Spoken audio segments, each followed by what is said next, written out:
देखे क्या? सभी लोगों ने देखे, चलो गुड। लेकिन अकाउंट्स तो नहीं देखा ना? अकाउंट्स देख के टाइम वेस्ट नहीं किया था ना?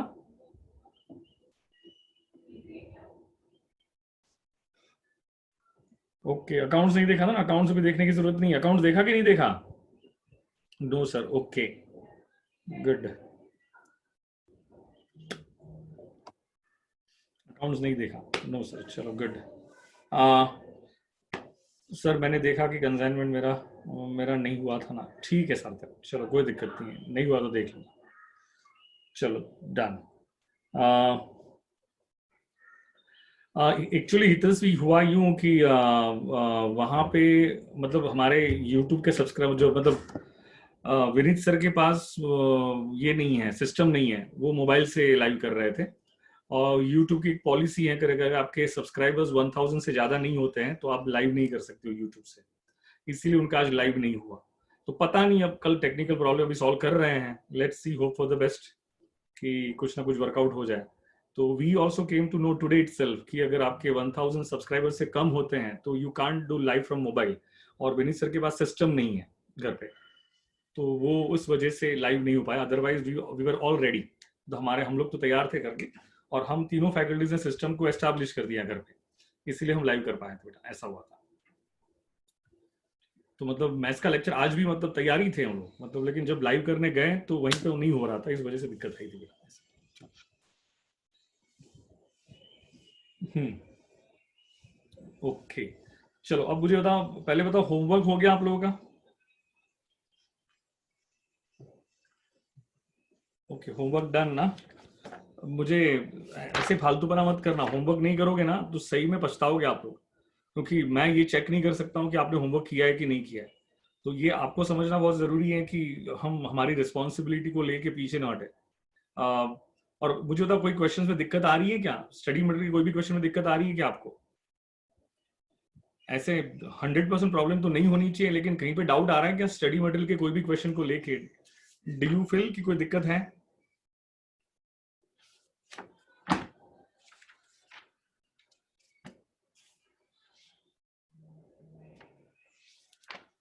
बाकी सब बच्चों को लग रहा है प्रॉब्लम आ रही है। तो क्या प्रॉब्लम आ रही है, शेयर करो बेटा। कहाँ पर है ये सब? प्रणव कहाँ पर है? ओम कहाँ पर है? ये सब बच्चे क्यों नहीं दिखाई दे रहे? नहीं वो तो ठीक है, वो सब मैं मुझे करवाना, मुझे और क्वेश्चन सॉल्व कराने हैं।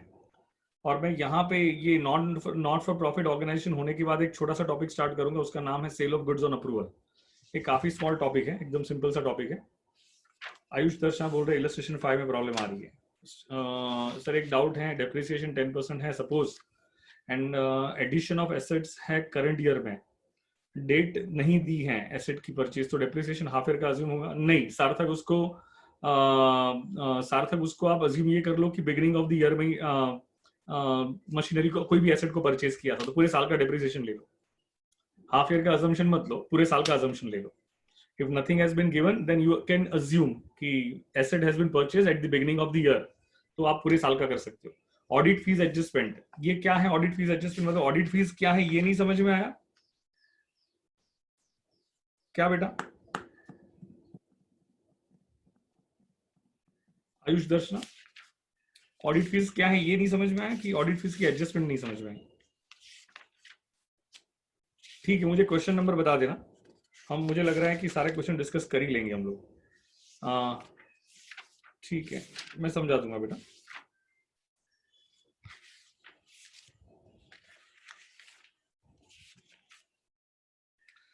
जितने भी लेक्चर्स आप देख रहे हो, ठीक है बेटा, विल सी। मुझे बताओ मैंने कौन से क्वेश्चंस दिए थे आपको? अभी क्या रह गया है आपका, मुझे देखना पड़ेगा ना।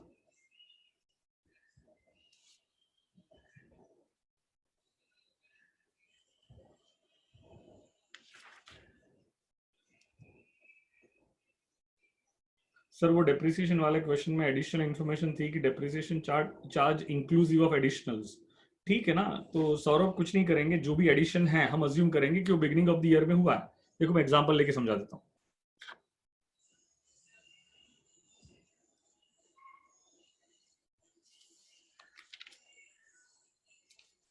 हाँ देखते वही करते हैं।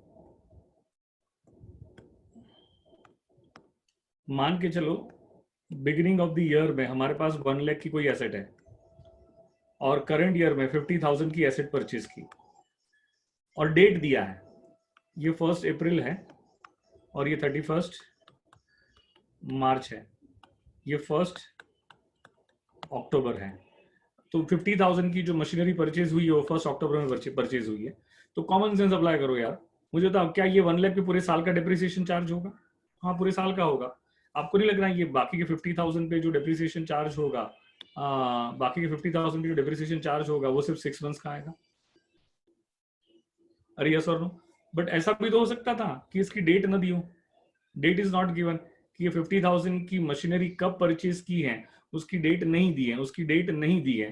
तो मान लो ये 50,000 भी बिगिनिंग ऑफ द ईयर में परचेज हुआ, मान लो कि 50,000 भी कब परचेज हुआ, बिगिनिंग ऑफ द ईयर में परचेज हुआ। तो क्या ये सब मिला के क्या आप पूरे 12 मंथ्स का डिप्रिसिएशन चार्ज कर सकते हो कि नहीं कर सकते हो? Saurabh you understood now? Saurabh जो डाउट था वो समझ में आया क्या बेटा?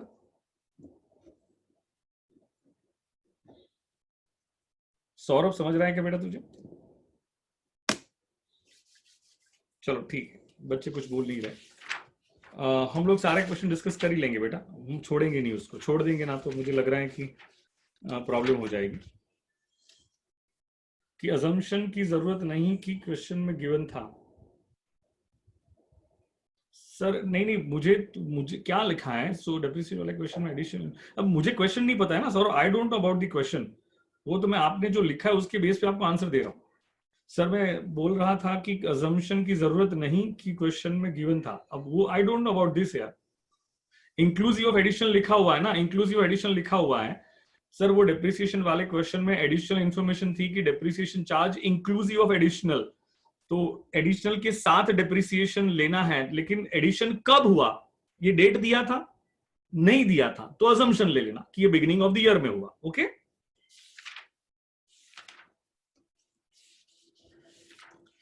तो मैंने कौन सा क्वेश्चन दिया था मुझे याद नहीं आ रहा यार। Did I give you something, मतलब मुझे, मैंने इलस्ट्रेशन 33 दिया था आपको, 33, इलस्ट्रेशन 33, ऐसा कोई इलस्ट्रेशन दिया हुआ है कि मैंने इलस्ट्रेशन 33 और सॉल्व किया हमने? पीडीएफ में कोई इलस्ट्रेशन 33 दिया, हमने सॉल्व किया है? हमने सॉल्व किया है कि नहीं किया उसको? 33 में डाउट है? नहीं किया, चलो स्टार्ट करो फिर, देन स्टार्ट। सार्थक बोल रहे हुआ था वो, सौरभ बोल रहे हो गया है,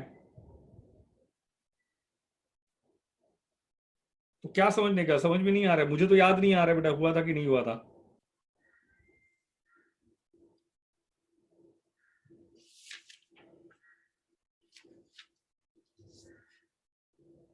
होमवर्क नहीं, मैंने यहां पे कराया था कि नहीं कराया था? चलो वापस सॉल्व करो एक बार,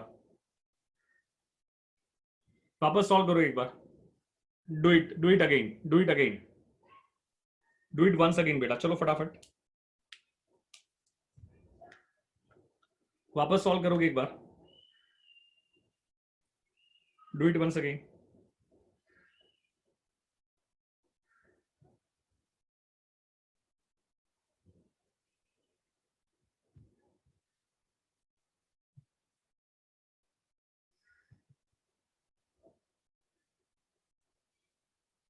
चलो वापस सॉल्व करो एक बार। हाँ वो भी कर लेते बेटा, 9 भी कर लेते, इलस्ट्रेशन 9 भी कर लेते हैं। आप लोग ये वापस सॉल्व करो एक बार, अपने आप सॉल्व करो, कुछ नहीं करना है आपको। क्या बनाना है, बैलेंस शीट बनानी है, सॉरी हाँ, अच्छा ये वो वाला क्वेश्चन है, कौन सा क्वेश्चन है आपका कि जिसमें ओपनिंग और क्लोजिंग बैलेंस शीट बनानी है ना, करेक्ट ना? ओके चलो देख ही लेते हैं हम लोग एक बार, ओपनिंग और क्लोजिंग बैलेंस शीट बनानी है, वो वाला क्वेश्चन है, ठीक है, विल सी।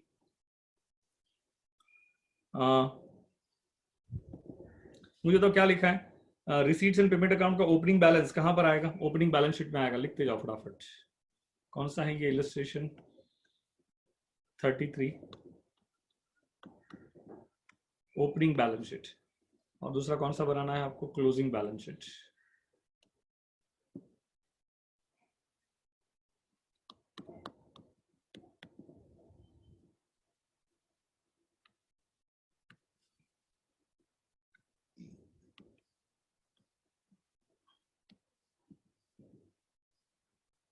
ओपनिंग बैलेंस कितना दिया हुआ है 4200। आपको नहीं लगता ये कहाँ आएगा आपकी ओपनिंग बैलेंस शीट में, एसेट साइड पे आएगा।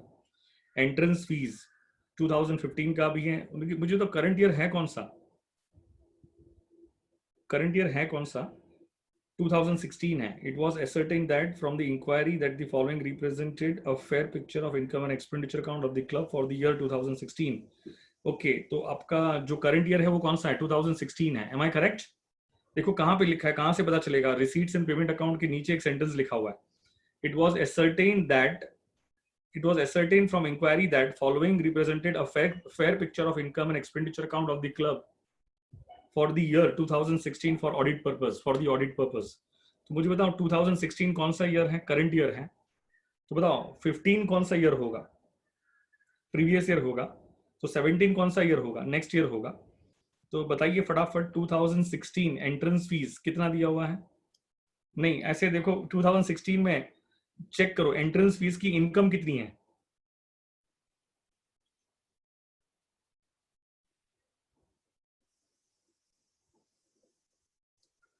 एंट्रेंस फीस की इनकम कितनी देखो फटाफट, 10,500। और करंट ईयर की रिसीट कितनी है, करंट ईयर की बोल रहा हूं मैं, करंट ईयर की बोल रहा हूं, करंट ईयर की रिसीट कितनी है, 10,000 है। तो आपको नहीं लगता है 500 आउटस्टैंडिंग है, तो वो क्लोजिंग बैलेंस शीट में कहां पर आएगा, एसेट साइड पे आएगा, एंट्रेंस फीस आउटस्टैंडिंग। अग्रीड? पहले इनकम चेक करो ना दोस्तों, इनकम कितना दिया हुआ है 10,500, उसके अगेंस्ट में रिसीट कितनी है बेटा, 10,000 है, तो अभी भी आउटस्टैंडिंग कितना है बेटा, 500 ही तो है, करेक्ट ना। लेकिन चेक करो रिसीट्स एंड पेमेंट अकाउंट में क्या 2015 का भी 1,000 आया हुआ है, तो 2015 का 1,000 आया है, उसका मतलब क्या प्रीवियस ईयर में क्या 1,000 आउटस्टैंडिंग होगा, तो ये ओपनिंग बैलेंस शीट में कहां पर आएगा, एसेट साइड पे आएगा कि नहीं आएगा। You all agreed with this?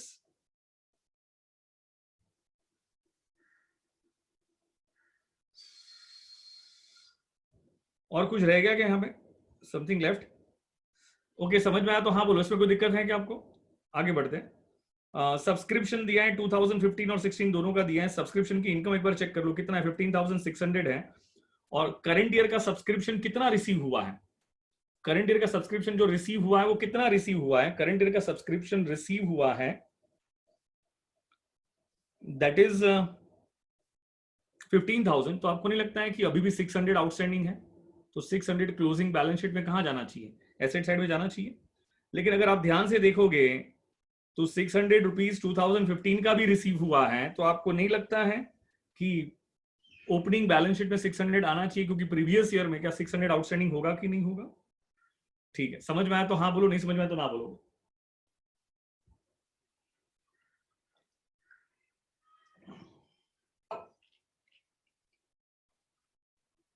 Next क्या है, इंटरेस्ट ऑन इन्वेस्टमेंट कितना दिया हुआ है, इंटरेस्ट ऑन इन्वेस्टमेंट 3,000 रुपीज, और इनकम कितना है 4,000 है, तो आपको नहीं लगता है 1,000 अभी भी आउटस्टैंडिंग है, तो इंटरेस्ट ऑन इन्वेस्टमेंट आपको नहीं लगता है क्लोजिंग बैलेंस शीट में एसेट साइड पे आ जाना चाहिए। सब्सक्रिप्शन 2017 का मिला हुआ है 400 रुपीज, देखो नीचे लिखा हुआ है, तो ये क्लोजिंग बैलेंस शीट में कहां पर आएगा, क्लोजिंग बैलेंस शीट में लायबिलिटी साइड पे आएगा, क्लोजिंग बैलेंस शीट में लायबिलिटी साइड पे कितना आएगा 400 rupees subscription received in advance. Any doubt या कंफ्यूजन? उसके बाद क्या है, मैनेजर्स सैलरी चेक करो, managers salary income and expenditure account में कितना दिया हुआ है 1,500, और उसका पेमेंट कितना हुआ है 1,000 का। डोंट यू थिंक दैट अभी भी 500 आउटस्टैंडिंग है, पे करना बाकी है, तो 500 का क्लोजिंग बैलेंस शीट में लायबिलिटी साइड पे आना चाहिए कि नहीं आना चाहिए। हाँ सर आना चाहिए। उसके बाद क्या है, प्रिंटिंग एंड स्टेशनरी। अच्छा और तो कोई एडजस्टमेंट नहीं है ना सैलरी को लेके, और कोई एडजस्टमेंट है क्या, नहीं है, ये करेक्ट है, और कोई एडजस्टमेंट नहीं दिख रहा है। ओके हम्म, और क्या है, प्रिंटिंग एंड स्टेशनरी, मुझे बताओ प्रिंटिंग एंड स्टेशनरी कितना, करंट ईयर का एक्सपेंस कितना है 2,400, और printing and stationery current year में पेमेंट कितना हुआ है 2,600, तो डोंट यू थिंक दैट कि 200 रुपीज प्रीवियस ईयर का आउटस्टैंडिंग होगा। अरे यस और नो?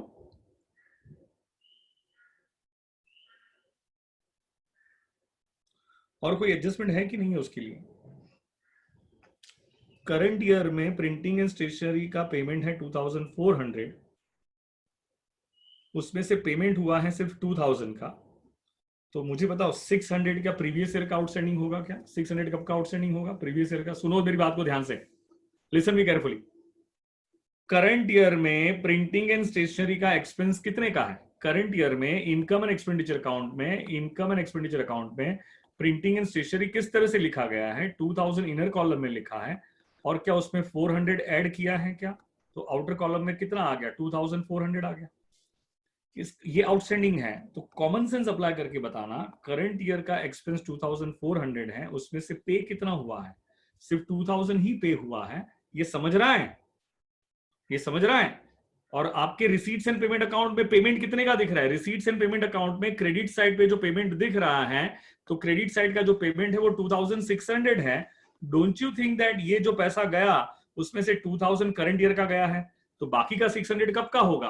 आपको नहीं लगता ये प्रीवियस ईयर का आउटस्टैंडिंग होना चाहिए? अगर ये प्रीवियस ईयर का आउटस्टैंडिंग होना चाहिए, तो आपको नहीं लगता ये 600 रुपीज प्रीवियस ईयर की, आई वुड रादर से ओपनिंग बैलेंस शीट में लाइबिलिटी साइड पे आना चाहिए? समझ में आया तो हाँ बोलोगे, नहीं समझ में आया तो ना बोलोगे।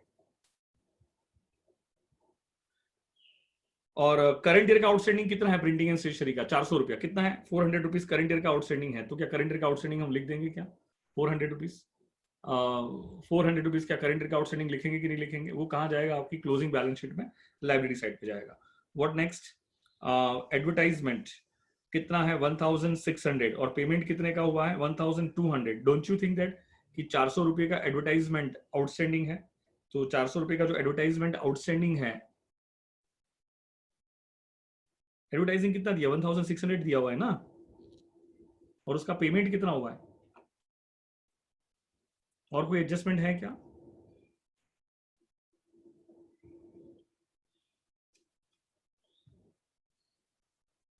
कुछ कुछ तो घोटाला है। एडवर्टीजमेंट कुछ एडजस्टमेंट दिया हुआ है क्या एडवर्टीजमेंट को लेके? नहीं, और तो कोई एडजस्टमेंट नहीं है।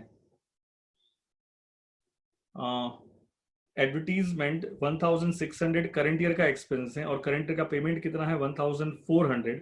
तो 1400 है।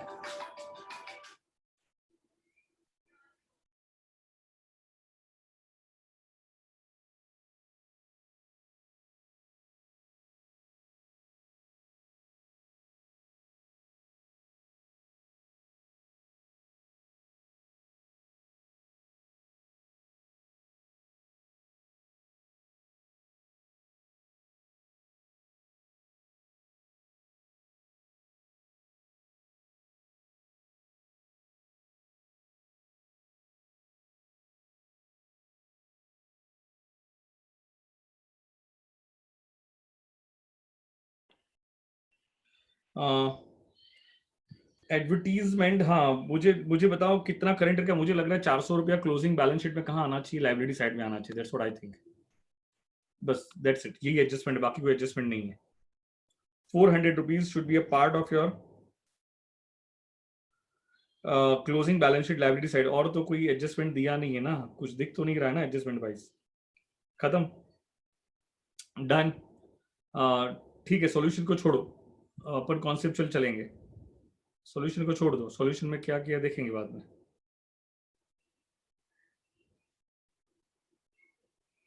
ठीक है, मुझे नहीं लग रहा कोई कॉम्प्लिकेशन है ही, मतलब सॉल्यूशन देखने की जरूरत भी नहीं है। आगे क्या है? मुझे तो एडवर्टाइजमेंट समझ में आया क्या? कुछ कुछ तो गलत है, सॉल्यूशन मत देखना, कॉमन सेंस ये अप्लाई करो। 1600 अगर करंट ईयर का एक्सपेंस है, और पेमेंट साइड पे अगर आपको 1200 ही दिख रहा है, तो 400 रुपया आउटस्टैंडिंग है, खत्म। और कहाँ पे ऐसा लिखा हुआ है कि प्रीवियस ईयर में इतना आउटस्टैंडिंग था? ऐसा कुछ लिखा होता तो भी हम कुछ यहाँ से अजम्पशन ले सकते थे, लेकिन अजम्पशन लेने वाली बात ही नहीं है कोई। छोड़ दो उसको। ऑडिट फीस कितना है? 500 रुपीज। और पेमेंट कितना हुआ है ऑडिट फीस का? पेमेंट ही नहीं हुआ है, ऑडिट फीस का पेमेंट ही नहीं हुआ है। तो डोंट यू थिंक दैट कि पूरा 500 आउटस्टैंडिंग में जाएगा? तो आपको नहीं लगता है कि 500 रुपीज का ऑडिट फीस का क्लोजिंग बैलेंस शीट में लाइब्रेरी साइड पे आना चाहिए?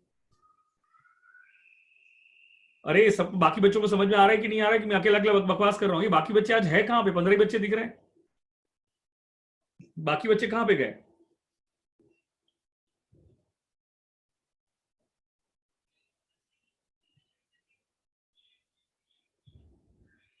करेक्ट है, चलो आज जल्दी से आ गए so that we can start the lecture. Basically हम लोग स्टार्ट करने वाले किससे? हम लोग स्टार्ट करने वाले इकोनॉमिक्स। मैं कॉमर्स इकोनॉमिक्स से स्टार्ट करने वाले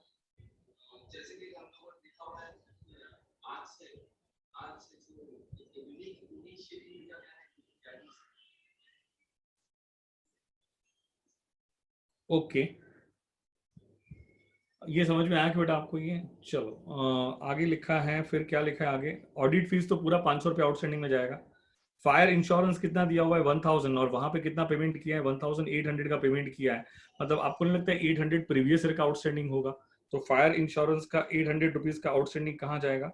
प्रीवियस ईयर की मतलब ओपनिंग बैलेंस शीट में कहाँ पे जाएगा? लाइबिलिटी साइड में जाएगा। वापस एक बार देख लो, फायर इंश्योरेंस 1000 है और फायर इंश्योरेंस का पेमेंट कितना हुआ है? 1800 का हुआ है, 1800 का पेमेंट हुआ है। तो डोंट यू थिंक दैट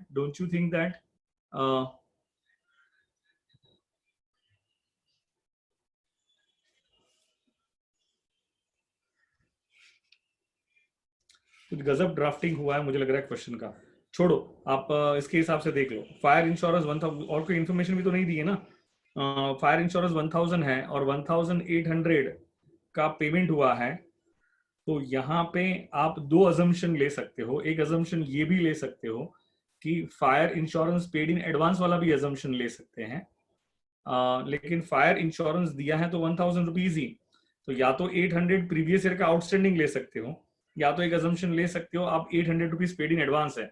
ओ बेवकूफो, मैं जो बकवास कर रहा हूँ समझ में आ रहा है क्या मैं क्या बोले जा रहा हूँ? फायर इंश्योरेंस बताओ, इनकम एंड एक्सपेंडिचर अकाउंट में कितना दिया हुआ है? Fire insurance income and expenditure account में कितना दिया हुआ है? My question your answer, fire insurance income and expenditure account में कितना दिया हुआ है? 1000, ठीक है, सभी लोग आंसर करेंगे। और इनकम एंड एक्सपेंडिचर अकाउंट में fire sorry sorry receipts and payment account में फायर इंश्योरेंस का पेमेंट कितना दिया है?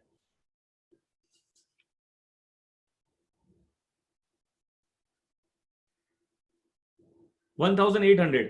तो क्या करोगे, क्या समझोगे इससे? दो बात समझ में आती है। दो बात क्या समझ में आती है? पॉइंट नंबर 1 तो ये समझ में आता है, पॉइंट नंबर 1 ये समझ में आता है।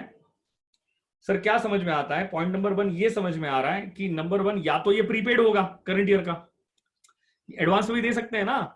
लेकिन अनुष्का तनुष्का एक assumption ये भी तो रह सकता है कि ये प्रीवियस ईयर का आउटस्टैंडिंग हो।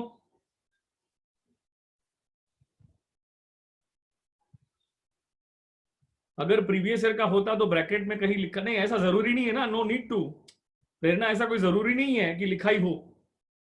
इट इज नॉट नेसेसरी कि लिखा ही हो। अग्रीड? तो मतलब दोनों में से कोई भी एक assumption लेके चलो। You can take any assumption, you can take any assumption। Should we write a note? Yes, you can write a note. Of course, Hitasvi, you can write a note. तो मैं assumption ले रहा हूँ ये previous year का outstanding है, तो मैं प्रीवियस ईयर का आउटस्टैंडिंग का assumption लूंगा। तो आपको नहीं लगता ये 800 रुपीज यहाँ पे आना चाहिए? You all agreed? इसमें कोई दिक्कत? अगर आप प्रीपेड एक्सपेंस का assumption लेते हो तो मुझे तो अब कहां पे जाएगा ये? अगर आप प्रीपेड assumption का एक्सपेंस लेते हो तो कहां पे जाएगा ये?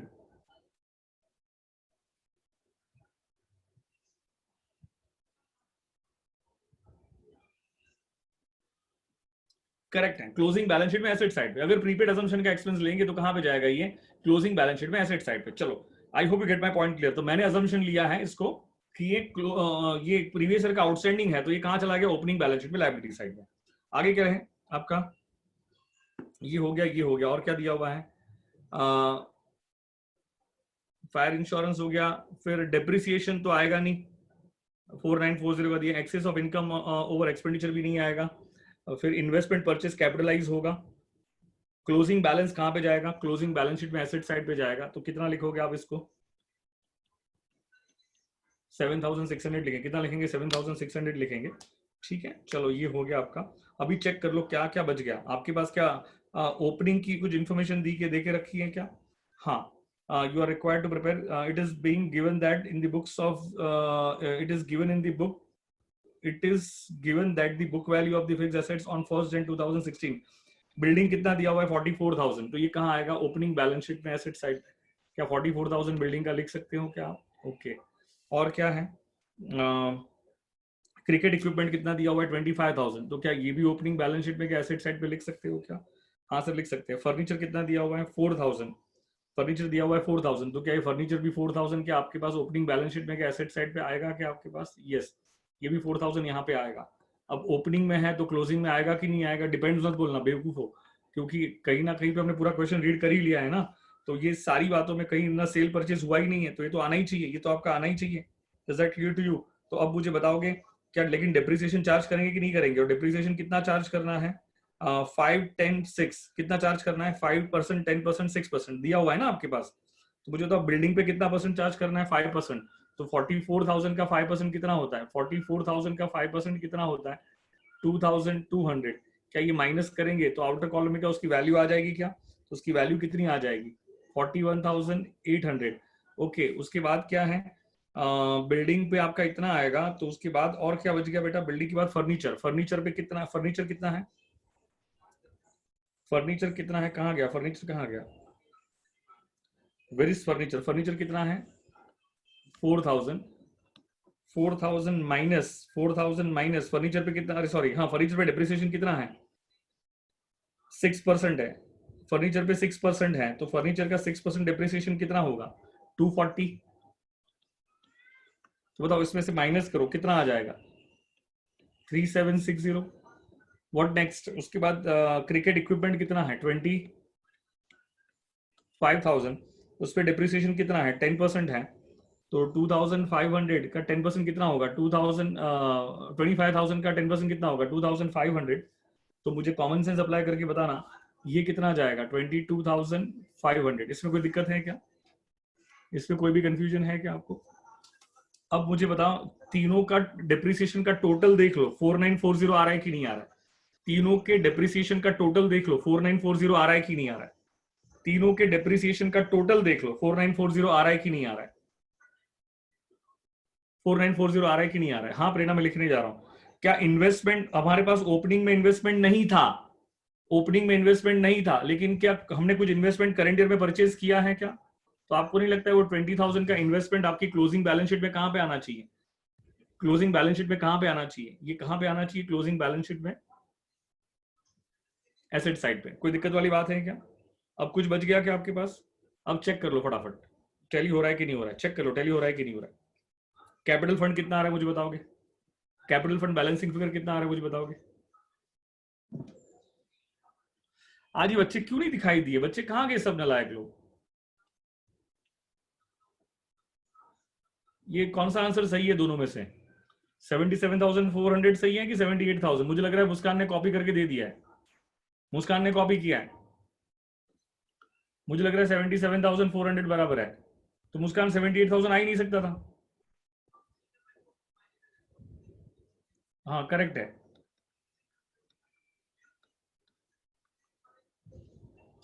77,400 बराबर है, चेक कर लो यहाँ पे। 77,400 में क्या सरप्लस ऐड कर देंगे क्या? कितनी है surplus? 18,160। How much your surplus? 18,160।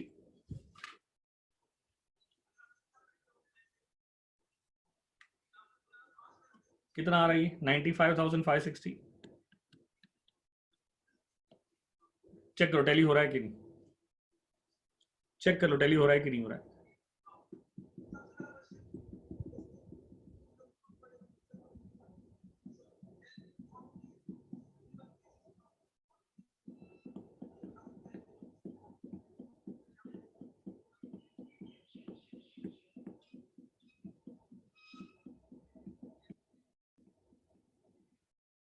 Tally हुआ क्या? कितने से टैली हुआ बताओ मुझे fast.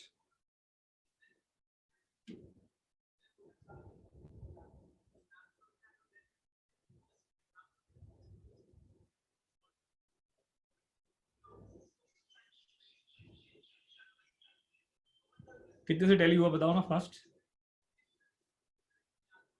97,760। 97,760।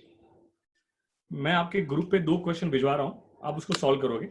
Just give me 2 minutes, I will send you 2 questions on your group.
हाँ, मैं सम 9 करवा रहा हूँ, 1-2 मिनट।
मैंने आपके ग्रुप पे है ना एक क्वेश्चन नंबर 10 और 11 दोनों फॉरवर्ड किया है।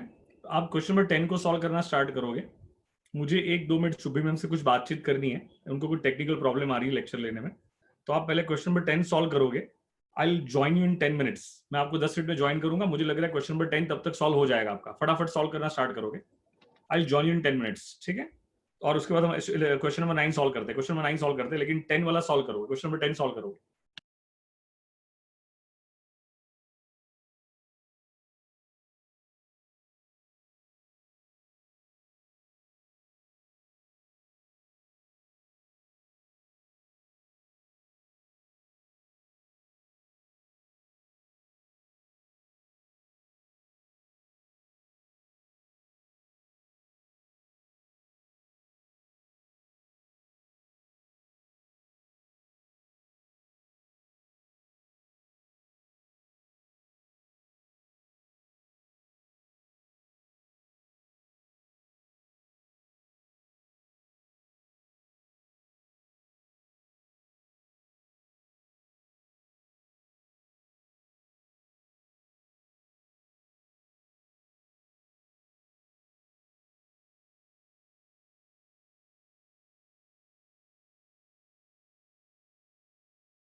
चलो हो गया, चलो बेटा हो गया।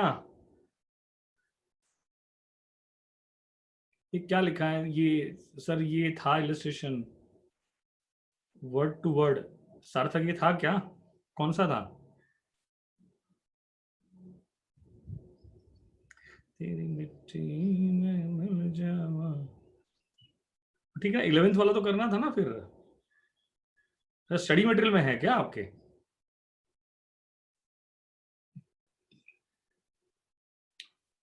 ओके, तो स्टडी मटेरियल का सॉल्व हुआ था क्या आपसे?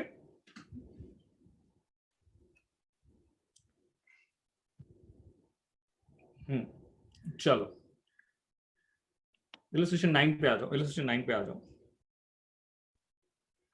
The following information was obtained from the books of Delhi Club as on 31st March 2017 at the end of the first year of the club. ध्यान से क्वेश्चन रीड करना। ये एक दिल्ली क्लब है। हम 31st मार्च 2017 की बात कर रहे हैं और ये क्लब का फर्स्ट ईयर है। ये क्लब का क्या है? फर्स्ट ईयर है। एंड हुआ, इसका मतलब क्लब का बिगिन कब हुआ होगा? 1 अप्रैल 2016 को बिगिन हुआ होगा।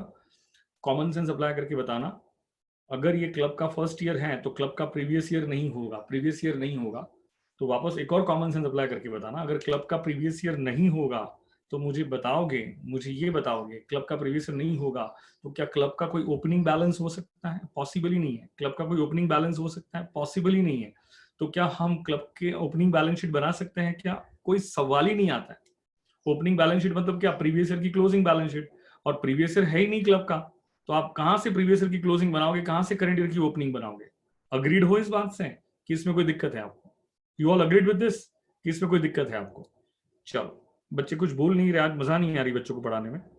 You are required to prepare receipts and payment accounts and income and expenditure account for the year ended 31st March 2017 and balance sheet is on that date. On 31st March 2017 on mercantile basis। बताओ mercantile basis को क्या accrual system भी कहते हैं क्या? याद आ रहा है कुछ मैंने सिखाया था कि receipts and payment account follows cash system whereas income and expenditure account follows accrual system और mercantile system। I hope you get my point what I mean to say। मैं क्या बोल रहा हूँ ये समझ में आता होगा बेटा आपको? तो अब मुझे बताओगे क्या लिखा है बेटा आपका? आपको बनाना है रिसीट्स एंड पेमेंट अकाउंट भी बनाना है। ये फर्स्ट क्वेश्चन है ऐसा क्वेश्चन कि जहां पे रिसीट्स एंड पेमेंट अकाउंट भी बनाना है, तो जहां पे इनकम एंड एक्सपेंडिचर अकाउंट भी बनाना है। क्या बनाना है? इनकम एंड एक्सपेंडिचर अकाउंट भी बनाना है और बैलेंस शीट भी बनानी है। तीनों तीन आपको ही बनाना है with the available information, with the available information. तो बताओ रिसीट्स एंड पेमेंट अकाउंट भी कौन से ईयर का होगा? 31st मार्च 2017 का होगा। तो नेक्स्ट क्वेश्चन टू यू, आपका इनकम एंड एक्सपेंडिचर अकाउंट भी कौन से ईयर का होगा? 31st मार्च 2017 का ही होगा ना? Common sense.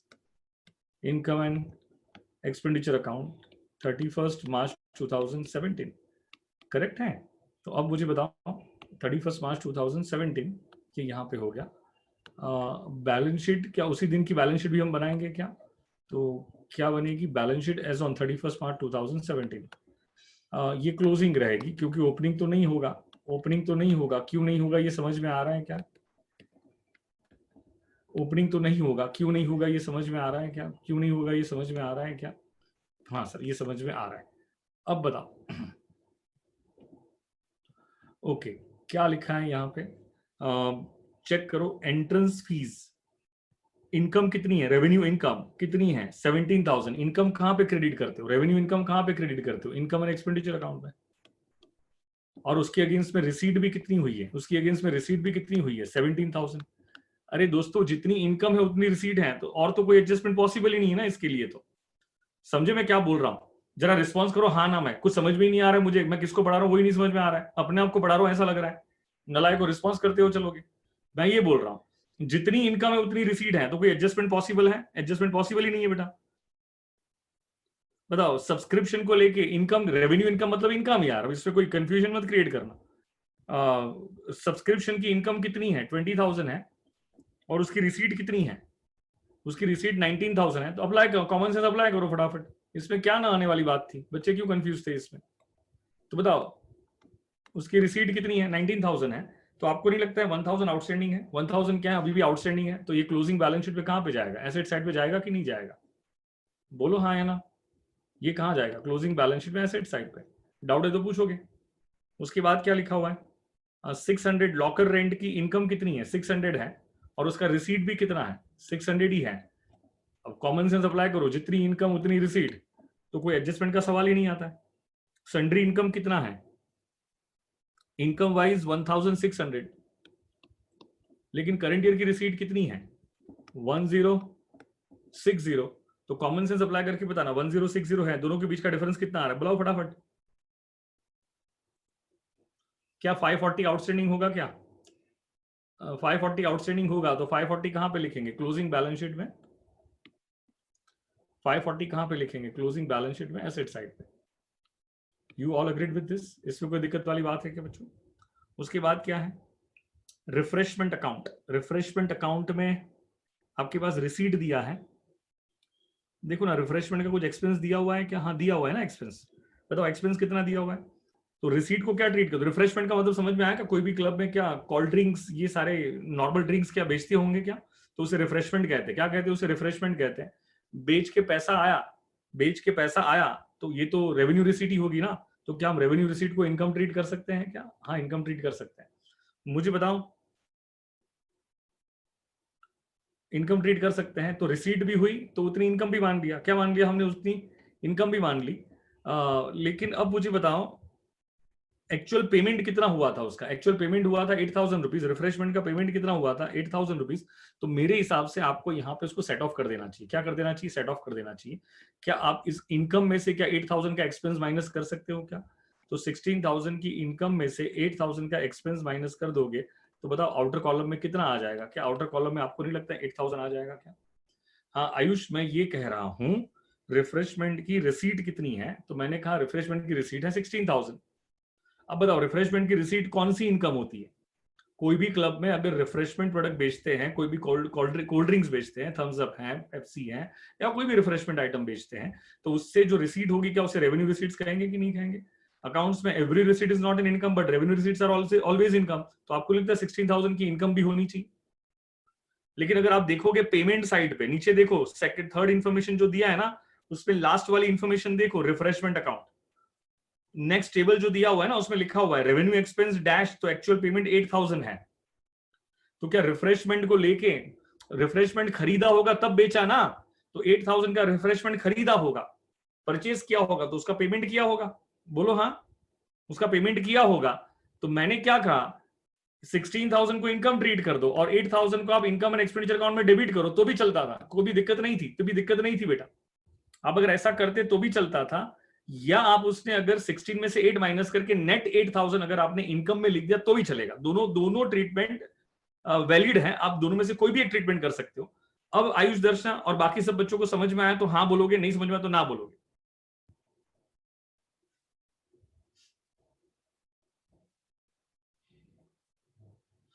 अभी साक्षी मुझे जरा कंप्लीट तो आगे तो बढ़ने थे बेटा, मैं पूरा क्वेश्चन ही सॉल्व कर रहा हूं ना, चलो ठीक है, बाकी बच्चों को समझ में आया, मैं क्वेश्चन सॉल्व कर ही रहा हूं ना साक्षी, वेट बेटा। अभी क्या लिखा है, लैंड एक्चुअल पेमेंट कितना हुआ, लैंड खरीदने, लैंड परचेज की तो एक्चुअल पेमेंट कितने का हुआ, एक्चुअल पेमेंट हुआ 10000 का, लैंड एक्चुअल पेमेंट कितने का हुआ 10000 का। अब बताओ लैंड परचेज करना कोई रेवेन्यू एक्सपेंडिचर है कि कैपिटल एक्सपेंडिचर, बेटा तो कैपिटल एक्सपेंडिचर है, और लैंड मैंने कहीं पे पहले भी बोला है इज नॉन डिप्रिशिएबल एसेट, कौन सी एसेट है ये, नॉन डिप्रिशिएबल एसेट। बताओ आगे क्या लिखा है, फर्नीचर, फर्नीचर की एक्चुअल कॉस्ट कितनी है 1,46,000, तो क्या लग रहा है आपको, और उसका पेमेंट कितना हुआ है 1,30,000, मतलब 1,46,000 की कॉस्ट प्राइस का फर्नीचर परचेज किया, लेकिन उसके अगेंस्ट में पेमेंट कितने का किया 1,30,000 का किया। डोंट यू थिंक दैट अभी भी 16,000 आउटस्टैंडिंग है, पेबल है, क्या है, क्रेडिटर्स फॉर फर्नीचर, क्या लिखेंगे इसके अगेंस्ट में, क्रेडिटर्स फॉर, क्रेडिटर्स सिर्फ मत लिखना, फर्नीचर लिखना बहुत जरूरी है, सिर्फ क्रेडिटर्स लिखोगे तो क्रेडिटर्स तो गुड्स वाले बन जाते हैं, किसके बन जाते हैं, क्रेडिटर्स गुड्स के बन जाते हैं, तो लिखना पड़ेगा क्रेडिटर्स फॉर फर्नीचर। मैं वापस एक्सप्लेन कर रहा हूं, हमने फर्नीचर परचेज किया 1,46,000 में, एक भी रुपए का पेमेंट नहीं किया, एक भी रुपए का पेमेंट नहीं किया, तो हम बैलेंस शीट में कितना लिखेंगे, 0 लिखेंगे कि 1,46,000 लिखेंगे। हमने करंट ईयर में 1,46,000 का फर्नीचर परचेज किया, करेक्ट है, और हमने पेमेंट नहीं किया उसको, 1 साल हो गया फिर भी पेमेंट नहीं किया, तो पेमेंट कितना गया, 0 गया। तो माय क्वेश्चन टू यू, आप बैलेंस शीट में एसेट साइड पे फर्नीचर लिखोगे कि नहीं लिखोगे? बैलेंस शीट में एसेट साइड पे फर्नीचर लिखोगे कि नहीं लिखोगे? हाँ ना में आंसर करो। बैलेंस शीट में एसेट साइड पे फर्नीचर लिखेंगे कि नहीं लिखेंगे? लिखेंगे ना, 100% लिखेंगे। और कितना लिखेंगे? 0। हमने पेमेंट नहीं किया तो क्या 0 लिखेंगे कि पूरा 146 लिखेंगे?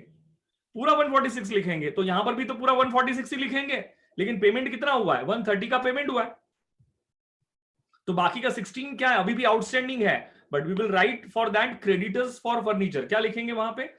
क्रेडिटर्स फॉर फर्नीचर लिखेंगे। क्या लिखेंगे बोलो वहां पे? Creditors for furniture. सिर्फ क्रेडिटर्स मत लिखना, अदरवाइज गलत। सिर्फ क्रेडिटर्स लिखोगे तो क्रेडिटर्स गुड्स के बन जाएंगे, और गुड्स के क्रेडिटर्स नहीं है, फर्नीचर का क्रेडिटर्स है। समझ में आया तो हाँ बोलोगे, नहीं समझ तो डाउट पूछोगे फटाफट। सैलरी बताओ, रेवेन्यू एक्सपेंस कितना है सैलरी का? सैलरी का रेवेन्यू एक्सपेंस है 5,000 रुपीज, और उसके अगेंस्ट में पेमेंट कितना हुआ है? उसके अगेंस्ट में पेमेंट कितना हुआ है? 4,800। 4,800 का पेमेंट हुआ है। डोंट यू थिंक दैट कि 200 रुपए की सैलरी अभी भी आउटस्टैंडिंग है? हाँ sir.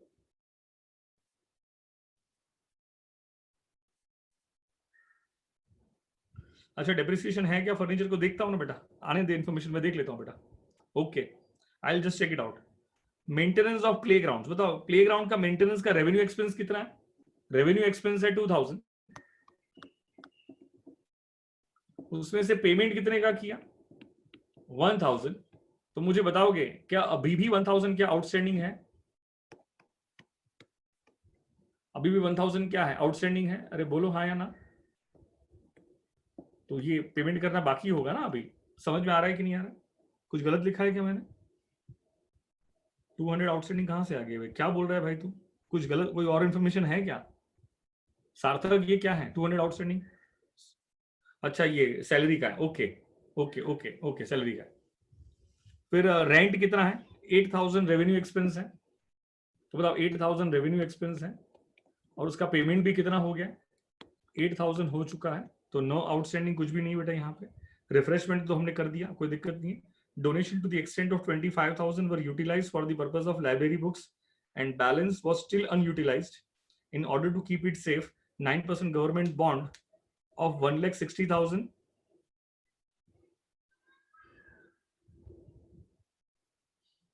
were purchased on 31st March 2017. Remaining amount was put in the bank on 31st March 2017. Okay, लेकिन डोनेशन आया कितने का था? डोनेशन का कुछ हमारे पास इंफॉर्मेशन, हाँ लिखा है ना, डोनेशन वर रिसीव्ड। मैं ऊपर रीड करना भूल गया था। Donation received for building and library, क्या 2 लाख रुपीज है क्या? बताओ 2 लाख रुपीज पहले तो कहाँ जाएगा? रिसीट्स एंड पेमेंट अकाउंट में जाएगा, यहाँ तो जाना ही जाना है, यहाँ तो 100% जाएगा, यहाँ पे तो कोई डाउट नहीं है। अब ये 2 लाख का हिसाब कर लेते हैं। 2 लाख में से क्या कर दिया? 2 लैक्स में से क्या कर दिया? एक मिनट होल्ड करना।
ओके, क्या लिखा है पूरा? हाँ, 2 लाख का हिसाब करना होगा ना, तो 2 लाख में से मुझे बताओ कहाँ कहाँ गया ये 2 लाख में से 25,000 कहाँ चला गया? 25,000 were utilised for the purchase of library books. इससे 25,000 से क्या लाइब्रेरी बुक्स परचेज कर लिए क्या? And the balance was still unutilised in order to keep it safe 9% government bond of rupees 1,60,000 were purchase. मतलब बाकी में से 1,60,000 के गवर्नमेंट बॉन्ड परचेज कर लिए। क्या परचेज कर लिए? गवर्नमेंट बॉन्ड परचेज कर लिए। तो 9% के गवर्नमेंट बॉन्ड परचेज कर लिए। ओके, गवर्नमेंट को मतलब गवर्नमेंट की कुछ सिक्योरिटी में इन्वेस्टमेंट कर लिया, गवर्नमेंट बॉन्ड परचेज कर लिए। उसके बाद मुझे बताओ बचा कितना, इसमें से रिमेनिंग कितना बच गया? रिमेनिंग कितना बच गया? जो रिमेनिंग बच गया वो कितना है बोलो फटाफट। 160 में से 25 नहीं, 2 में से 25 गया तो बचा कितना? 175। 160, तो ये क्या 15,000 अभी भी रिमेनिंग है क्या? और इसकी बैंक में क्या करा दी? एफडी करवा दी। इसकी बैंक में क्या करा दी? एफडी करा दी। Okay, remaining amount was put in the bank on 31 March 2017 under the term deposit. इसकी बैंक में क्या हो गई? एफडी हो गई। Depreciation 10% per annum is provided for the whole year on furniture and library books. चलो ठीक है, अब मेरी बात को सुनोगे। मैं ये पूरा 2 लाख का हिसाब दे देता हूँ आपको। क्या 2 लाख कैश में आया था? हाँ आया था। उसमें से क्या 25,000 की लाइब्रेरी बुक्स खरीद ली? हाँ, लाइब्रेरी बुक्स परचेज कर ली। लाइब्रेरी बुक्स परचेज करेंगे तो कॉमन सेंस अप्लाई करना, क्या 25,000 जाएगा कि नहीं जाएगा? जाएगा ना, cash is going out. Library books खरीदोगे तो पैसा रहेगा कि पैसा जाएगा? If you purchase library books तो क्या आपका पैसा 25,000 कैश जाएगा ना बेटा? और क्लोजिंग बैलेंस शीट में लाइब्रेरी बुक्स कहाँ पर आएगा? इनर कॉलम में आ जाएगा, और उस पर डिप्रिसिएशन भी चार्ज करना है, इसलिए इनर कॉलम में लिख रहा हूँ 25,000 रुपीज। इसमें कोई दिक्कत है क्या?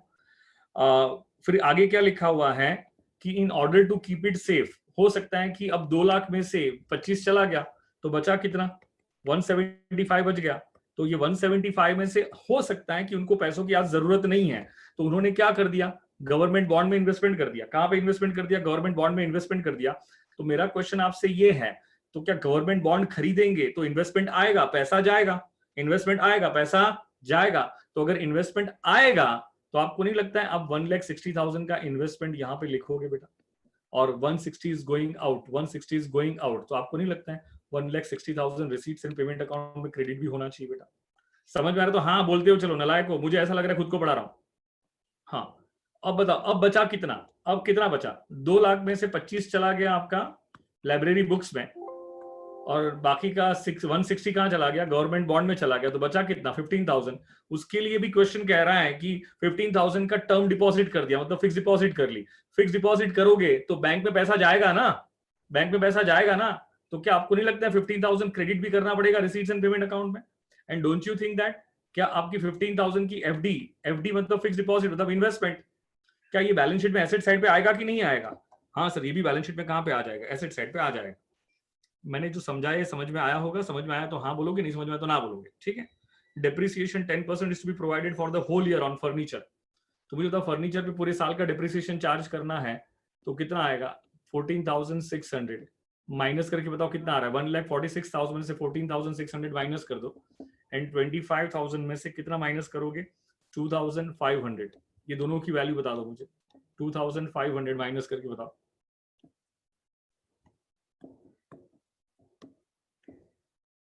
ये आ गया 22,500, और ये क्या बताया था आपने? 131,400। ये जो सर्कल में लिखा है ना वो वाला कंसीडर करना है, ठीक है ना? ये सर्कल में लिखा है वो वाला कंसीडर करना है। आउटर कॉलम में ये है सब, ये सब आउटर कॉलम वाली वैल्यूज है, ये सब आउटर कॉलम वाली वैल्यूज है, ठीक है ना? ऐसा होगा। लेकिन डेप्रिसिएशन की सेकंड इफेक्ट कहाँ पे जाती है? तो डेप्रिसिएशन की सेकंड इफेक्ट कहाँ जाएगी? तो 14,600 एंड 2,500 क्या यहाँ पे जाएगा कि नहीं जाएगा? अग्रीड ना?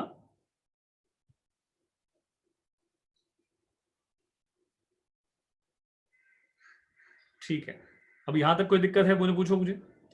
अब समझ में आया कि नहीं आया? कोई दिक्कत इसमें? एक और बात, प्रॉब्लम ये है ये क्लब का फर्स्ट ईयर है, क्लब का क्या है? फर्स्ट ईयर है, और कहीं पे इनकम एंड एक्सपेंडिचर अकाउंट में लिखा ना, ये क्लब का फर्स्ट ईयर है, ये क्लब का क्या है? फर्स्ट ईयर है। और मुझे सोच के बताओ कि being a first year of club, being a first year of club, यहां पर कोई भी capital receipts and payment account में लिखा आपने?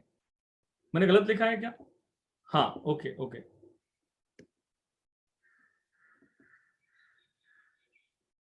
मैं जो बोल रहा हूँ ध्यान से सुनोगे, क्लब का फर्स्ट ईयर है, क्लब का ये फर्स्ट ईयर है, तो मुझे सोच के बताओगे, being a first year of the club, being a first year of the club, ये यहां आ जाएगा 14,000।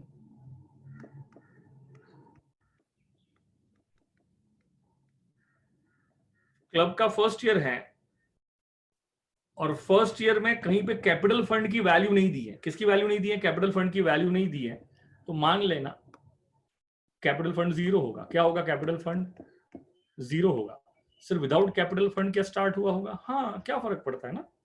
फिर भी डोनेशन, उस बाद में डोनेशन आया ना, क्लब के पास 2 लाख रुपए का डोनेशन आया, ये सब आया, तो ये विदाउट स्टार्ट हो सकता है, विदाउट कैपिटल फंड स्टार्ट हो सकता है। तो आप क्या करोगे, यहाँ पे कैपिटल फंड क्या करोगे? डैश करोगे, और सरप्लस आया तो ऐड करना, डेफिसिट आया तो क्या करना? लेस करना। तो क्या सरप्लस अगर होगा तो ऐड करोगे, चेक कर लो, और रिसीट्स एंड पेमेंट अकाउंट में चेक कर लो, आपके पास क्लोजिंग बैलेंस आएगा। क्या आएगा आपके पास? क्लोजिंग बैलेंस आएगा। क्लोजिंग बैलेंस आएगा। क्लोजिंग बैलेंस कहां चला जाएगा? क्लोजिंग बैलेंस शीट में एसेट साइड पे इनकम एंड एक्सपेंडिचर अकाउंट से क्या आएगा? या तो सरप्लस आएगा। अरे क्या आयुष, क्या डिस्कस करूं बेटा? डेप्रिसिएशन वाला डिस्कस करूं, क्या डिस्कस करूं? पहले ही मैं जो बोल रहा हूं ये सुन लो। क्या रिसीट्स एंड पेमेंट अकाउंट से क्या क्लोजिंग बैलेंस आएगा? हाँ आएगा। क्या इनकम एंड एक्सपेंडिचर अकाउंट से क्या सरप्लस या डेफिसिट आएगा? आएगा। क्लोजिंग बैलेंस शीट कहां जाएगा? क्लोजिंग बैलेंस शीट में एसेट साइड में, हाँ जाएगा। सरप्लस आएगा तो ऐड करना, डेफिसिट आएगा तो क्या करोगे? लेस करोगे। Agreed on this part. Surplus आएगा तो ऐड करना, डेफिसिट आएगा तो क्या करोगे? लेस करोगे। Agreed on this part. Capital fund को मैंने जीरो लिखा है। आपके 12th में भी एक क्वेश्चन था, 12th में भी एक क्वेश्चन था ऐसा, जहां पे कैपिटल फंड जीरो था। क्यों जीरो है? अब क्लब का फर्स्ट ईयर था, कहीं पे कैपिटल फंड की बात नहीं की थी, इसलिए हमने कैपिटल फंड जीरो लिख दिया। तो सर कैपिटल फंड के बगैर क्लब कैसे स्टार्ट होगा? अरे स्टार्ट हो सकता है ना, क्या दिक्कत है? बाद में डोनेशन आया था ना, उनको 2 लाख का डोनेशन मिला था ना, और बहुत दूसरी भी रिसीट हुई थी, तो उससे सरप्लस जनरेट हो गया, और सरप्लस जो जनरेट हुआ उससे कैपिटल फंड बन गया। I hope you get my point clear यहाँ पे ये। अब बता आयुष क्या बोलना है, प्लीज एक बार फर्नीचर का एक्सप्लेन कर दो। कौन सा एक्सप्लेन करूं? फर्नीचर फटाफट बोल, बैटरी डाउन हो रही है।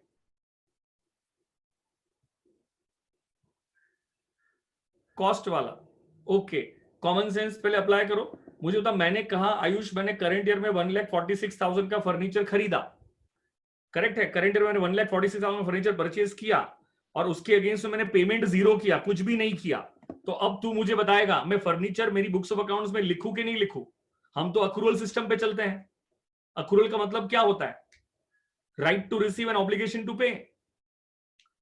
तो मैं उसको क्या, मेरी बैलेंस शीट में क्या फर्नीचर जीरो लिखूंगा आयुष? क्या मेरी बैलेंस शीट में फर्नीचर जीरो लिखूंगा आयुष? नहीं, पॉसिबल ही नहीं है। तो फर्नीचर कितना लिखूंगा? 146। तो पूरा 146 अगर पे नहीं किया तो बैलेंस शीट में कहां चला जाएगा? लायबिलिटी साइड में जाएगा, और आप लिखोगे क्रेडिटर्स फॉर फर्नीचर। क्या लिखोगे उसके लिए? Creditors for furniture. Agreed Ayush? तो यहां पे क्या हुआ था, 146 का फर्नीचर परचेज किया था, और उसमें से पेमेंट कितने का किया था? 1,30,000 का पेमेंट किया था। तो मुझे कॉमन सेंस अप्लाई करके बताओ, क्या 16,000 क्या अभी भी आउटस्टैंडिंग था? और उसको हमने क्या लिख दिया था? Creditors for furniture 16,000 rupees. Ayush समझ में आया तो हाँ बोलेगा, नहीं तो क्वेश्चन पूछेगा फटाफट।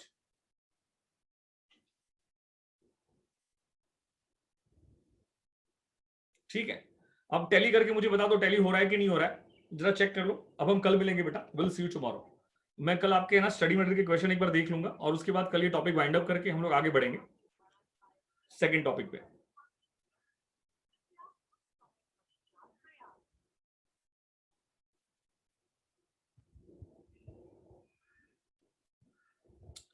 चलो, विल सी यू टुमारो, ठीक।